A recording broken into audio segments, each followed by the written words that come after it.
A tua alegria é o que nos sustenta, Senhor.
secular, e grandes homens, grandes pessoas que contagiam o auditório com eloquência, com outras coisas, mas nenhum deles tem o privilégio de anunciar algo que é verdadeiro. Eles anunciam aquilo que eles acreditam.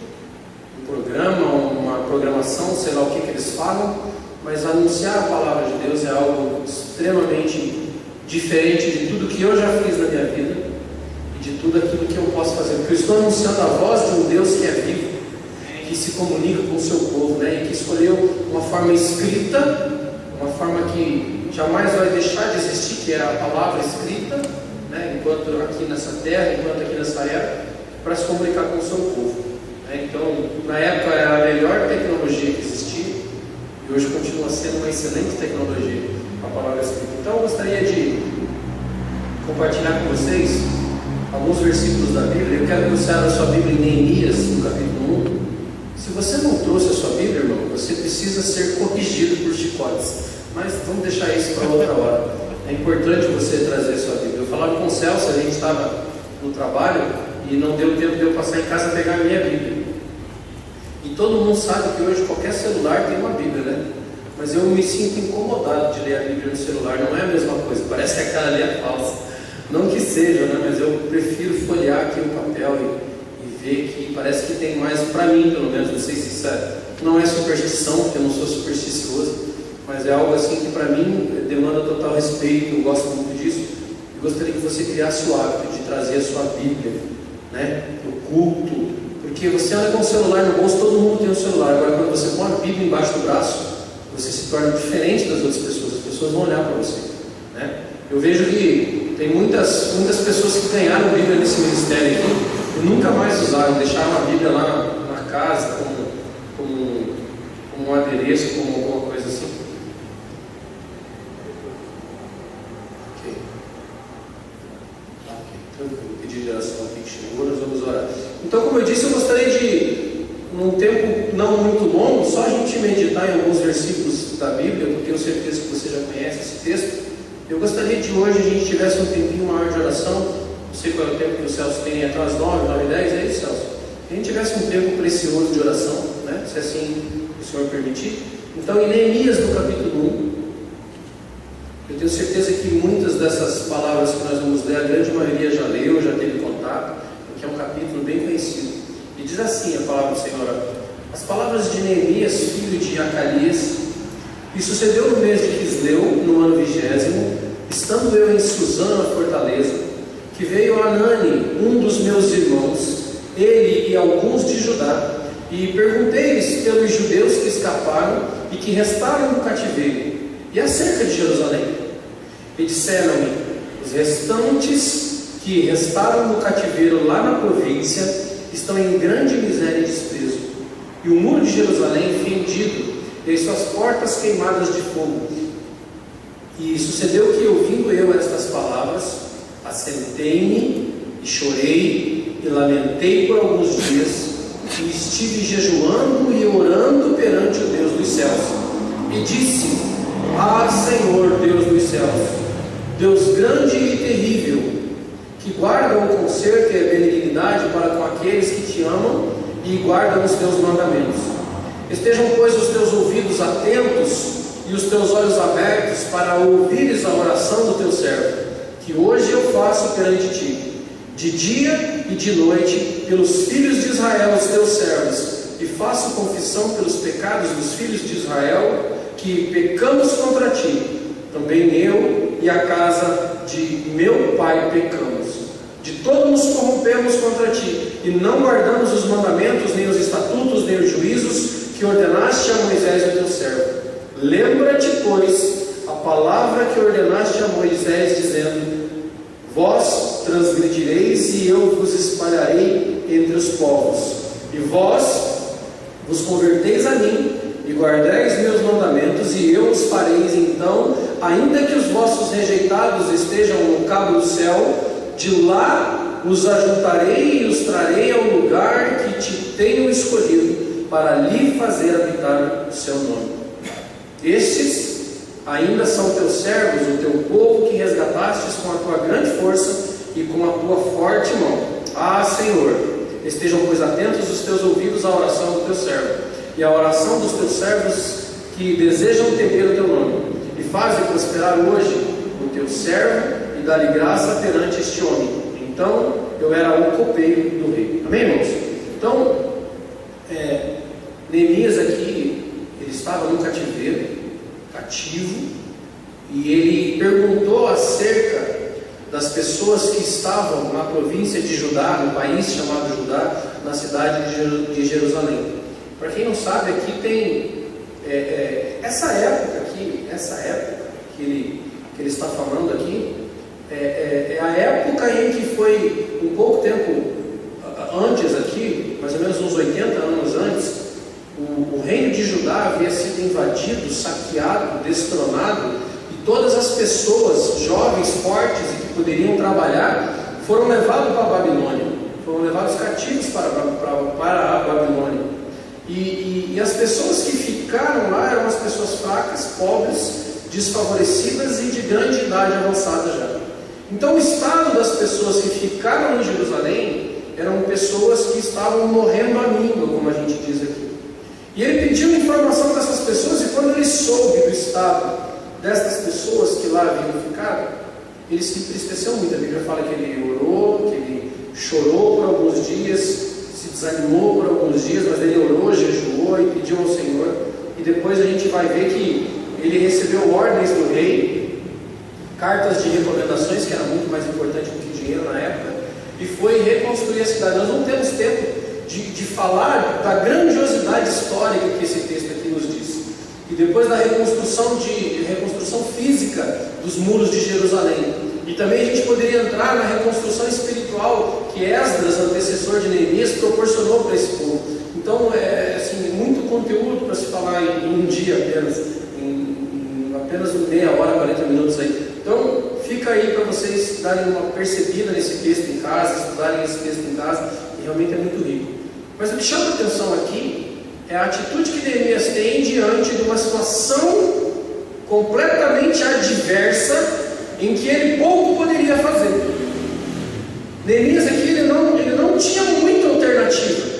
Ele não tinha dinheiro para ajudar as pessoas, ele não tinha força política para trazer aquelas pessoas morarem aqui com ele no cativeiro, ele não tinha dinheiro para enviar para essas pessoas, ele não podia fazer muita coisa. Antes dele tomar a atitude que ele recebeu do rei, a ordem do rei de reconstruir Jerusalém, os muros da cidade de Jerusalém, ele não podia fazer muita coisa. E qual foi a atitude de Neemias quando ele percebeu: as minhas mãos estão amarradas, o meu povo está sofrendo e eu nada posso fazer? O que foi que ele fez? Orou.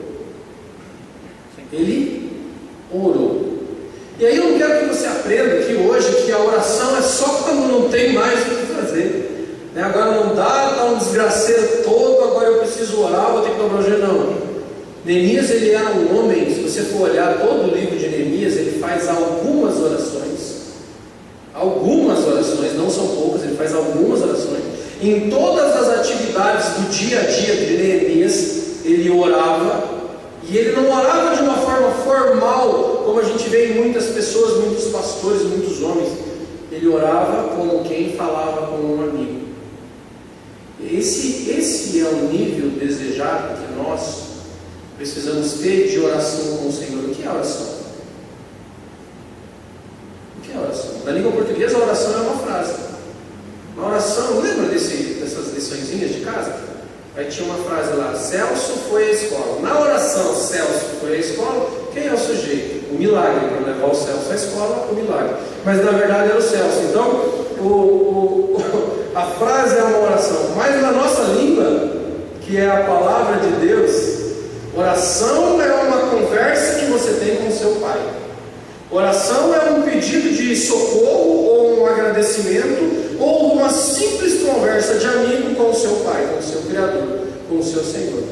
E a oração tem um livretinho bem fininho, antigo, lá dos anos 90 mais ou menos, que diz assim, oração, o primeiro e o único passo de um cristão. Eu não lembro o autor, é um livro azul e branco, com umas pegadinhas de gente assim fazendo um caminho. Então a oração é o primeiro e o último passo do cristão. Então a oração tem que ser o nosso primeiro e o nosso último passo. Aí eu já ouvi alguns chavões que não são muito bíblicos, na verdade nem um pouco. Muita oração e muito poder, pouca oração, pouco poder. Eu não sei que poder é esse que eles estão falando, mas a única coisa que eu posso dizer para você é que se você não ora, você não conhece o seu Pai. Se você não tem um diálogo com Deus, você não conhece. Se eu não conversar com você, Silvestre, como é que eu vou te conhecer? Como é que você vai entender? Lógico que Deus sabe o desejo do nosso coração. Deus conhece a nossa palavra, aquilo que nós vamos dizer, antes que ela saia da nossa boca. E para Deus nos conhecer é muito fácil. Porque a palavra de Deus diz assim: sonda-me, Senhor, e me conhece. Isso foi até o tema do retiro raio-x do ano passado. Sonda-me e me conhece. Então, Deus conhece a mim e a você. Mas você conhece o seu Deus? E a melhor maneira de você conhecer Ele é através da oração. E a oração bíblica. Eu não posso orar ou tentar ter uma conversa com alguém se eu não sei do que ele gosta. Então, como é que eu conheço meu Pai? Através da palavra de Deus e através da oração. Porque a minha oração não pode fugir da palavra de Deus. E eu posso fazer uma oração, por exemplo, que não seja bíblica. Eu posso pedir coisas a Deus que não está no centro da vontade dele para a minha vida, porque eu não conheço a palavra, eu não sei o que ele deseja de um cristão, então eu posso falar um monte de abobrinha para o meu Deus. Você quer um exemplo disso? Eu não sei nem se esse cidadão está vivo, porque graças a Deus, eu vou falar para vocês, irmãos, eu gosto de ver televisão, muito televisão, mas eu gosto de ver filme, futebol e jornal. O restante eu quase não assisto. E aí tinha um cidadão, há muito tempo atrás eu vi ele falando isso, no começo da minha conversão, lá no tempo de 1900 e bolinha, e esse cara foi entrevistado por causa de um grande evento que acontece no país daqui a alguns meses. E aí perguntaram para ele assim: Joãozinho 30, o que você acha? Vocês vão ganhar o carnaval esse ano? Aí o Joãozinho 30 disse assim: claro, se Deus quiser, nós vamos ganhar o carnaval. Aí eu pergunto: qual Deus ele está se referindo? Isso que ele falou não foi uma oração, gente? Como foi? Ele declarou assim: se for essa a vontade de Deus, amém, em outras palavras. Mas é uma oração que Deus ouviria comumente? Deus estaria naquele evento? Deus estaria naquele negócio? Todos já ouviram falar desse cidadão, Joãozinho 30? Eu nunca ouvi. Acho que os outros falam, né, tem cabelo branco. Os mais novos, não. Eu não sei se ele está vivo, se ele morreu. Ele era que foi consultado? Morreu ano passado? Aceitou mesmo? Glória a Deus, foi isso mesmo que. Mas aí, ele era conhecido como um dos maiores carnavalescos do Brasil, né? Mexia com carnaval, com essas meninas de carnaval, tinha uma vida completamente desregrada, e aí ele tem a ousadia de falar numa rede pública: se Deus quiser, nós ganharemos o carnaval. Então, gente, assim, ó, de coração eu falo, muitas pessoas usam o nome de Deus em oração ou não em oração, e usam o nome de Deus em vão. Isaías 59, capítulo 1 e 2 diz assim: não são as minhas mãos que estão encolhidas, não são os meus ouvidos que estão agravados para que eu não ouça você, mas as suas iniquidades, os seus pecados é quem fazem divisão entre eu e você. Então muitas vezes a nossa oração não são ouvidas porque nós não temos uma vida de oração e uma vida como aquele para quem nós estamos orando.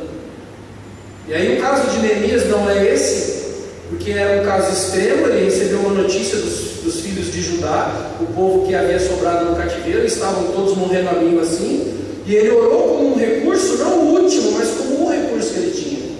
E ele não era um homem que orava apenas no fim de carreira, quando as coisas já não iam mais bem. Ele orava porque ele tinha uma vida de oração. Neemias sim tinha uma vida de oração. E eu não estou dizendo oração de 5, 6 horas, irmãos, não é isso. Não tem necessidade, aí a sua conversa com Deus é você que vai determinar o tempo que você faz. Mas se eu conheço a palavra de Deus, olhem, escute isso.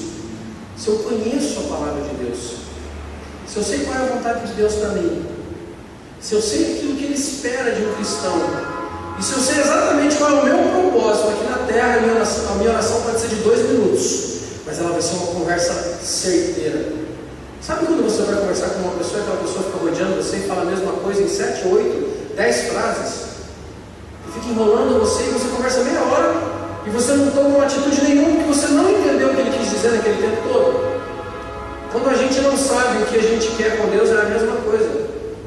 Nós falamos, repetimos e acabamos chegando a consenso nenhum. A Bíblia fala que Deus não se agrada de vãs repetições, já ouviram isso? E a gente acha que são só aquelas orações repetitivas.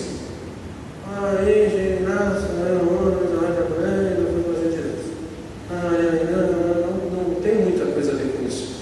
Mas sim o propósito que você está tendo nas suas palavras, irmão. É muito fácil para a gente julgar quem faz da outra forma, mas se a gente não compreende o verdadeiro sentido da palavra e o verdadeiro motivo da oração. A oração é uma conversa com o Criador do universo. Não a faça de qualquer maneira, mas faça frequentemente. Ore frequentemente. Tenha vida de oração. Acorde levantando a sua voz ao Senhor. Deus, muito obrigado por esse dia. Louvado seja Deus, porque hoje foi de vida estar aqui comigo e eu tenho a oportunidade de ser hoje muito melhor do que eu fui ontem. Você quer uma oração melhor que essa? Agora você pode ficar amanhã inteiro, aleluia, os céus, a lua, né?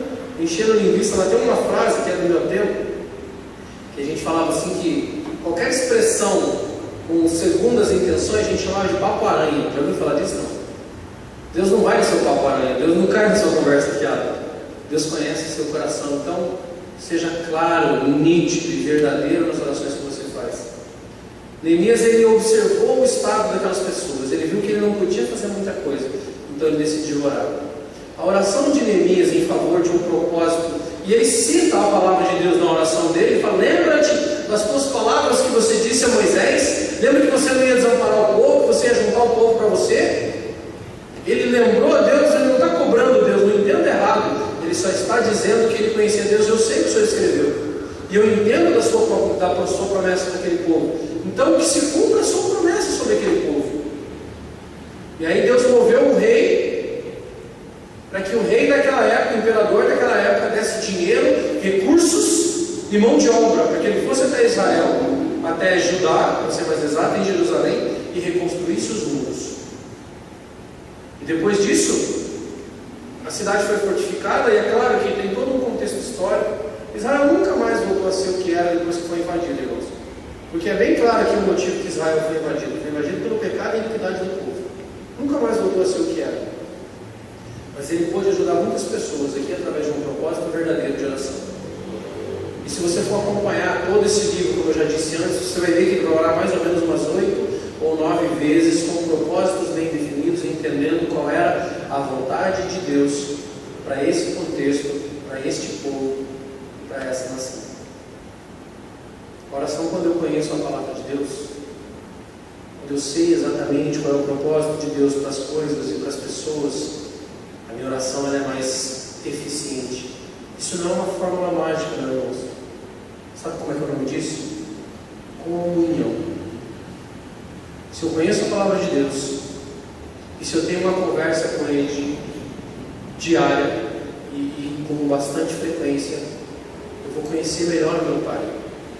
E se eu conheço bem o meu Pai, eu sei exatamente aquilo que Ele quer só no olhar.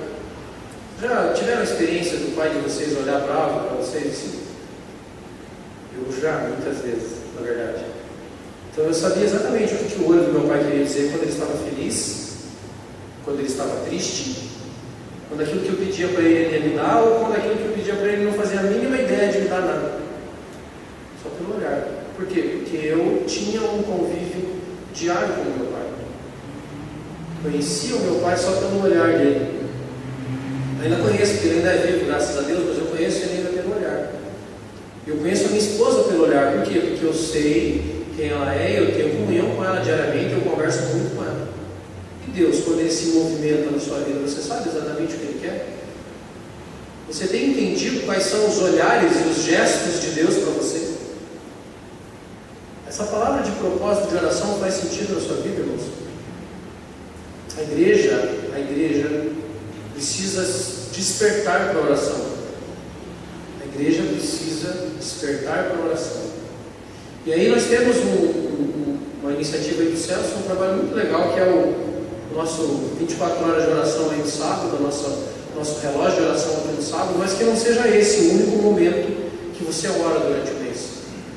Tá bom, eu oro 2 vezes, eu oro, os homens oram no sábado e oro no primeiro dia útil do mês, que não sejam esses os únicos 2 momentos. Sabe por quê? Porque quando você chega para lá, você não sabe nem o que você vai falar, irmãos. Tem gente que fala assim, eu não oro porque eu não sei o que falar. Não, você não sabe o que falar porque você não ora. Porque você não tem uma vida de oração. Eu acho que é até um pouco incoerente eu falar isso aqui com vocês, sabendo que vocês são as pessoas que estão no culto de oração na quinta-feira. Então, provavelmente, algum valor para a oração vocês deem. Isso é algo bem provável.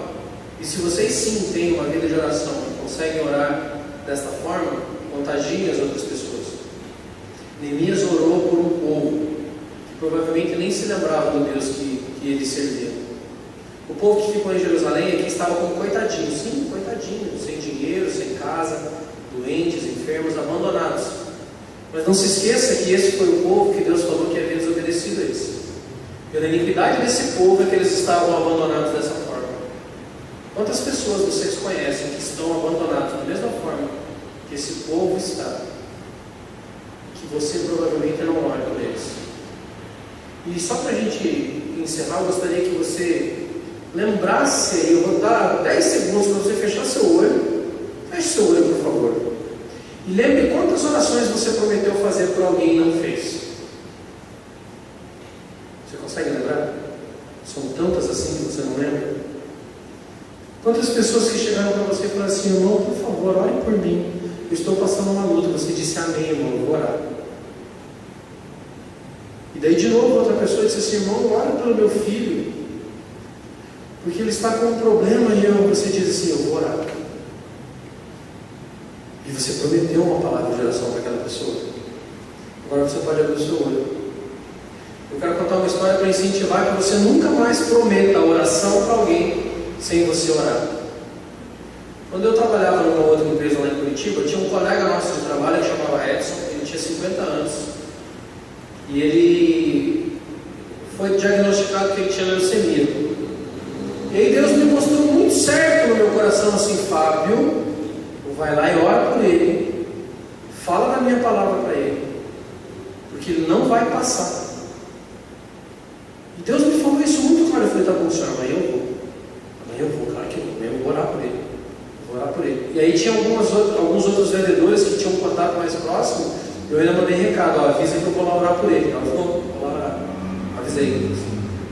Isso foi uma semana, foi 2, e a gente tinha um equipamento que era como se fosse um celular, mas era um palm top, era um negócio de trabalho. E a gente recebia todas as mensagens da empresa, comunicação interna, através daquilo. E a gente fazia uma atualização à noite, depois das 11 horas da noite. Toda vez que a gente fazia uma atualização, a gente recebia preço, tabela, tudo novo, e também recebia mensagem do supervisor, do gerente, dos outros vendedores que queriam falar com você, tudo através daquela ferramenta. E aí um domingo daquele, eu estava deitado já com a minha esposa, eu fiz a atualização, a gente tinha lido a Bíblia, tinha orado, tudo que um crentinho faz, né, irmão? Crentinho ora, a esposa antes de dormir, não ora, irmão? Para, não ora.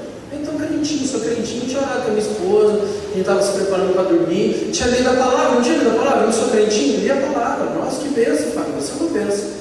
E a hora que eu abro aquele equipamento, qual foi a mensagem que veio do Valdomiro, que era o meu supervisor na época? Estava escrito bem assim, com muita tristeza, que eu informo que na tarde de hoje o Edson faleceu. O Edson morreu. Provavelmente a alma dele tenha esperado a minha oração por ele lá. Provavelmente aquela promessa que eu fiz chegou até ele, o Fábio virá aqui. E o Fábio virá lá para você. Eu lembro naquela noite eu tive que sair do meu quarto, tamanho foi o desespero que tomou conta do meu coração. Porque eu havia prometido uma vida e não orei. Eu tinha certeza que se eu fosse lá, ou ele aceitava Jesus, ou ele seria curado. Eu tinha, sabe essa convicção que você tem no seu coração? Eu vou lá para salvar a vida ou o corpo. Porque não é a mesma coisa, né? Você salvar a vida e salvar o corpo. Ou ele será curado para a glória de Deus, ou ele será restaurado eternamente. Eu tinha essa convicção. E eu não fui lá orar para ele.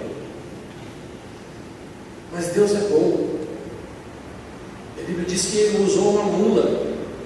E a Bíblia diz também que um profeta disse que as pedras clamariam. E na segunda-feira nós fazíamos um curso com um casal de amigo nosso. E foi essa segunda-feira, durante o dia teve o velório dele. Eu não tive muita coragem de chegar perto para chorar. Não tive coragem. Eu estava, sabe por quê? Eu não estava com arrependimento. Pior de tudo, eu estava com remorso. Eu estava pesado, eu estava angustiado, eu estava desesperado. Porque eu começava a imaginar sangue do Edson na minha mão. O Edson morreu, foi para o inferno, porque eu não tive coragem, nem hombridade, nem cristianismo suficiente para ir lá cumprir o ídolo do Senhor na vida dele. De orar por ele, de clamar pelos menos favorecidos, de clamar pelos abandonados, que era o que ele era naquela hora. E aí, quando nós chegamos na casa dessa mulher, ela também estava um pouco chateada, e ela começou a falar de um vizinho dela que ela estava acompanhando há algumas semanas. Olha, a gente estava acompanhando uma pessoa, e essa pessoa, no domingo passado, ele aceitou Jesus. E ele não podia levantar da cama, ele estava hospitalizado, daí foi trazido para cá, para casa, porque não tinha mais o que fazer por ele. E ele aceitou Jesus no domingo passado, e ele disse que todos os dias dessa semana, porque eu fui, ela falando para nós, todos os dias dessa semana eu fui na casa dele, a gente orou por ele. E todos os dias dessa semana ele falou bem assim: eu não tenho certeza se eu escapo dessa. Ele falava bem assim: eu não tenho certeza se eu escapo dessa. Mas se eu escapar, se eu sobreviver, eu quero dedicar toda a minha vida ao Senhor. Se isso não for verdade, que o Senhor me leve. Se isso não for acontecer na minha vida, que o Senhor então me leve. Mas o resto da minha vida eu quero dedicar ao Senhor. O Edson era um homem que bebia muito, fumava mais ainda, e tinha outras coisas. Não era uma pessoa normal como eu e você, cheia de pecado, como eu e você. E aí tinha mais esses dois que são gritantes, né? A gente acha que a pessoa só vai para o inferno porque bebe e fuma.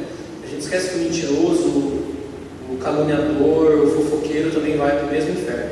Então, o Edson declarou isso com a boca dele: se não for para eu viver uma vida que louve ao Senhor todos os dias que me restarem, que realmente eu seja levado. E aí eu perguntei para ela assim: como é que é o nome desse rapaz? Ela falou: Edson. E perguntou para mim: sabe que você não conhece? Porque ele também trabalhava na empresa tal. Aí eu não aguentei, né? Aí eu agradeci a Deus. E aí eu tive uma palavra de oração ali de alívio. Obrigado, Senhor. Obrigado e tenha misericórdia na minha vida, porque o Senhor me chamou para fazer algo e eu não fui. O Senhor me deu uma vida, o poder de salvar uma vida. O Senhor me deu uma alma para eu resgatar e eu não fui. Mas a misericórdia do Senhor com aquela alma era tão grande que enquanto um não vai, ele manda outro. Mas esse galardão não me pertence, esse galardão pertence àquela mulher. E ela cumpriu aquilo que eu deixei de cumprir. Então, irmão, se tem algo que você prometeu, uma palavra de oração, que você iria orar por alguém, vai e faça. Se há uma visita que você deseja fazer há muito tempo, vai e faça. Se há um momento de diálogo seu com o Senhor que você tem negligenciado, pare de negligenciar. Cumpra aquilo que Deus te chamou para ser um filho que se comunica com Ele através da oração. Amém, irmãos? Você pode ficar em pé, se você quiser, você pode ficar de joelhos, você pode deitar, seja o que for o teu momento de oração. Mas eu gostaria que, nesse momento de orações, nós intercedêssemos por esses pedidos que estão aqui. Vanessa, que está com leucemia, olha aí, está internada em estado grave. Quem representa a Vanessa? Ela é o que, sua? Amiga de trabalho. Amiga de trabalho. Amém. Nós vamos orar por ela. E também oração para Denise, que está com gastrite e está passando muita luta no trabalho. Quem representa ela, senhora? Quem que ela é, sua? Sua filha. Amém. Nós vamos orar por ela. Então não precisa fazer aqui um corredor de sal. Não precisa jogar 1 litro de azeite na sua cabeça, nem na dele. O que a gente precisa fazer é crer e falar com o Senhor agora. E eu tenho certeza que Deus vai fazer não aquilo que a gente espera, mas a vontade dele sobre a vida da sua filha e sobre a vida da Vanessa. Porque a vontade de Deus, a Bíblia fala que é boa, agradável e perfeita. Mas isso quando a gente apresenta os nossos corpos como sacrifício vivo, santo e agradável a Deus, que é um culto racional. Daí eu consigo experimentar a boa, agradável e perfeita vontade de Deus. Deus Todo-Poderoso, eu quero te agradecer, Deus, por esse momento que aqui estamos e pelas poucas pessoas que estão aqui. E provavelmente, Deus, alguns dizem: esse culto não vai, esse culto não cresce, esse culto não prospera. Mas aqui estão, Deus, as pessoas que têm compromisso com um diálogo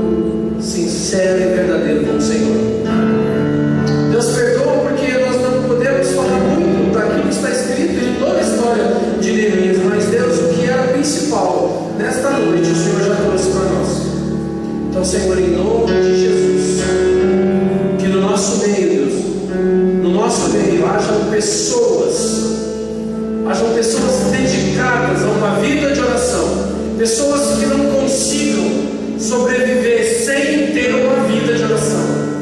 Toca no nosso coração, Deus, com o teu amor, com a tua graça, e faz-nos desejar e precisar, Deus, de orar e falar com o Senhor. Deus, em nome de Jesus, levanta aqui neste local corações que o Senhor gosta de habitar, corações que o Senhor escolheu para morar, mas acima de tudo, pessoas comprometidas com a tua palavra e com a oração.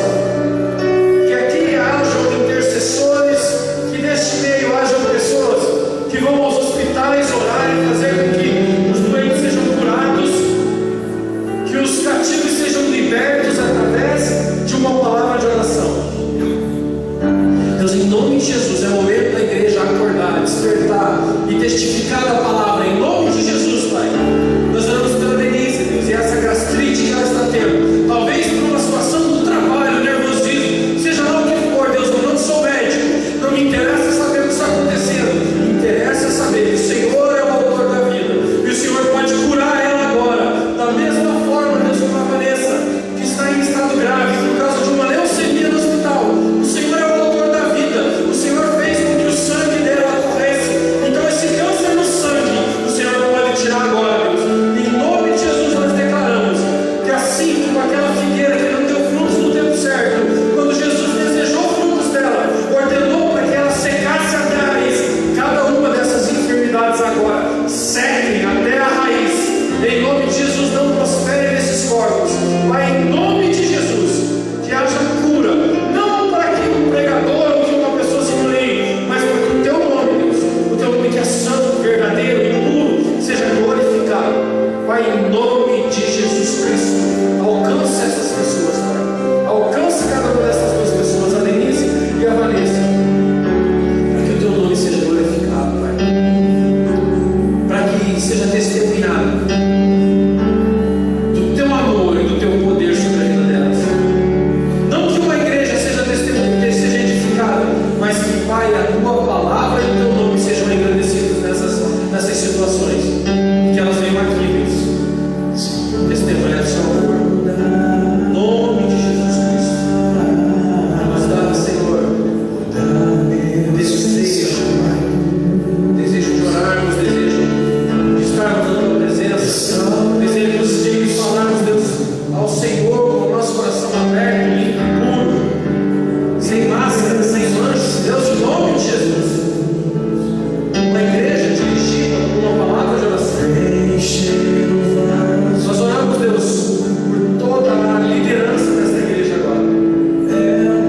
Nós queremos colocar em especial aquele que o Senhor chama o anjo da igreja, para que ele, Deus, que hoje é o pastor Júlio, que o Senhor use a vida dele poderosamente, que o Senhor tire das costas dele todo o peso que esse mundo coloca, que o Senhor dê discernimento, sabedoria e estratégias para conduzir um rebanho na tua empresa, mas um rebanho, Deus, porque aqui ele conduz um rebanho. Então, em nome de Jesus, que ele tenha toda a autoridade, toda a sabedoria, toda a ousadia, toda a coragem para dirigir um povo diante do Senhor, conduzir esse povo por caminhos difíceis, tortuosos, mas sim entregá-lo como uma igreja, a igreja como uma noiva sem manchas, Deus. Seja ele o condutor disso. Pai, em nome de Jesus, eu te peço que o Senhor abençoe a todos os pastores e obreiros dessa casa, para que o testemunho deles fale mais do que as palavras que eles dizem, para que o testemunho de cada pastor e obreiro dessa casa fale mais do que as palavras que eles dizem. Deus abençoe toda esta igreja, através das pessoas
fazendo, Deus, práticas religiosas e não o cristianismo verdadeiro, que caia por terra, Deus.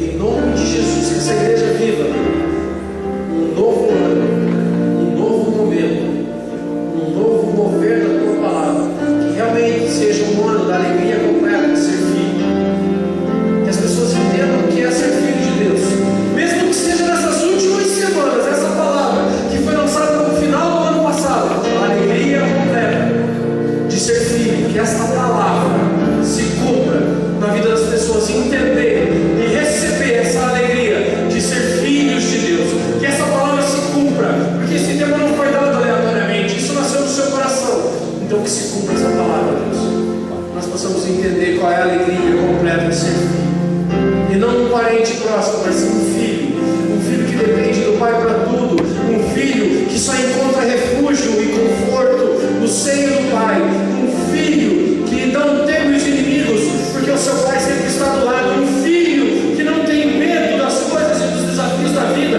porque o pai sempre está do lado, um filho que não tem medo de andar sozinho, porque o pai segura na mão, um filho que não tem medo dos desafios, porque o pai sempre está com ele.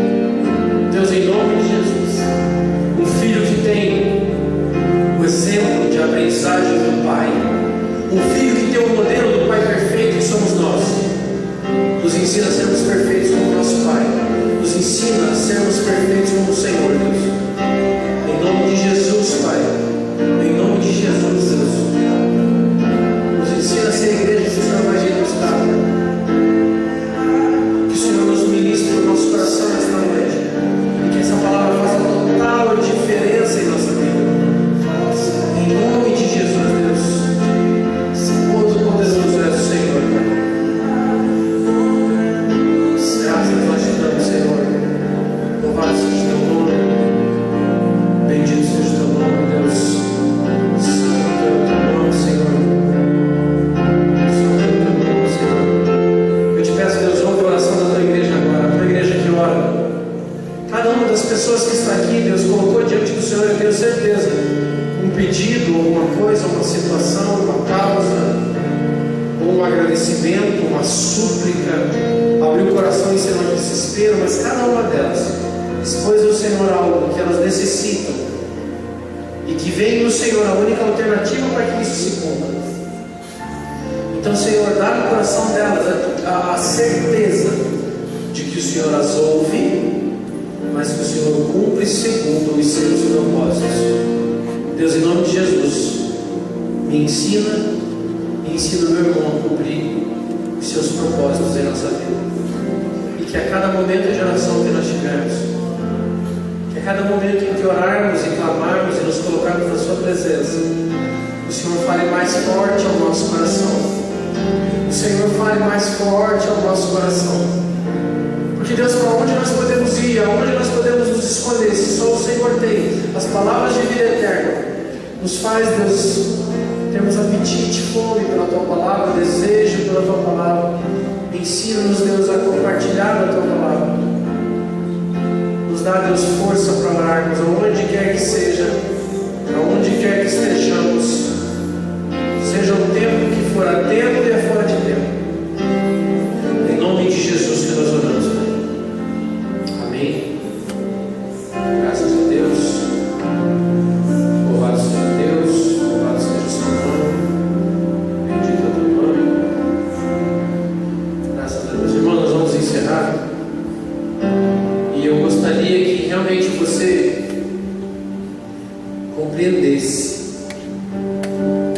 que quando alguém te pede uma oração, é porque essa pessoa não confia em você, mas ela confia no relacionamento que você tem com Deus. Essa é a verdade. As pessoas já não falaram assim para você: ora por mim, porque eu sei que você é um homem de Deus. Não que você é especial, mas porque ela acredita que você tem um relacionamento com Deus. E aí, se você está gerando essa impressão e não é realmente o que você é duas caras. Em duas caras. Eu tenho certeza que nós não temos isso aqui hoje. E outra coisa que eu gostaria que você gravasse no seu coração é que a primeira e a última alternativa da sua vida é a oração. Não há outra alternativa. O teu tempo de oração com o Senhor, o teu tempo de comunhão com o Senhor, não tem nada nesse mundo, não tem nada nesse mundo que pode superar. Amém, irmãos? Você recebe essa palavra em nome de Jesus? Deus, nós te agradecemos por esse momento aqui, que o Senhor conduziu, Deus, e o Senhor nos deu a tua palavra, e o Senhor edificou a nossa vida através dos louvores, da oração e da tua palavra principalmente.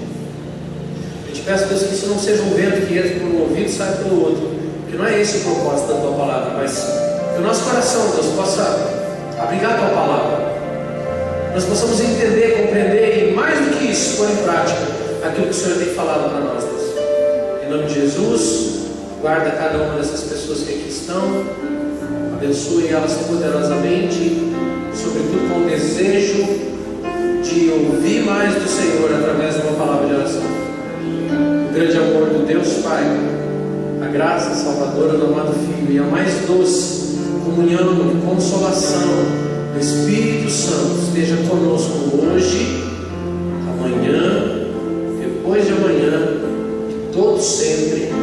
Amém. Graças a Deus. Vão em paz. Que o Senhor nos acompanhe. Deus abençoe.